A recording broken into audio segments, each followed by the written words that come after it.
Loving this Plains and Prince dress.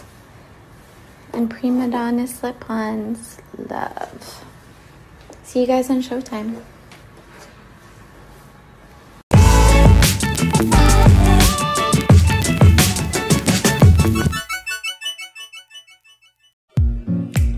Kahapon ay naging emotional si Ann Curtis sa kanilang noontime show na It's Showtime matapos marinig ang birthday wish ni Teddy Corpus na co-host at matagal na ang kaibigan ni Ann.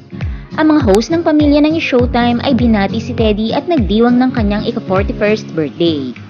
Sa opening ng It's Showtime, tinanong si Teddy kung ano ang wish niya sa kanyang kaarawan. Matapos iblow ang kanyang candle para sa kanyang birthday, ibinahagi niya na ang wish niya ay hindi talaga para sa kanya, kundi para sa co-host at kaibigan na si Ann Curtis. Sinabi ni Teddy na ang wish niya talaga ay maging healthy at maging complete ang baby ni Ann. Walang labis, walang kulang. Samantala, si Ann Curtis ay hindi napigilan ang kanyang pagiging emosyon at nagsimulang maiyak.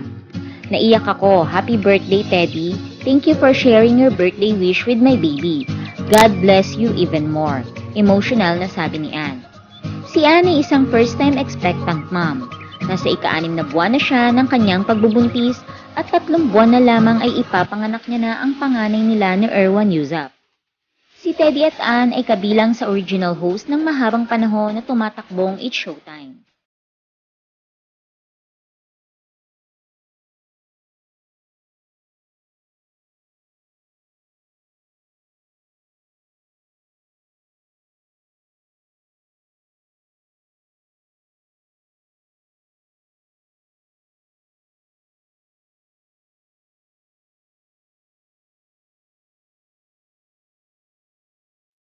Thanks for watching. Please like, comment, and subscribe.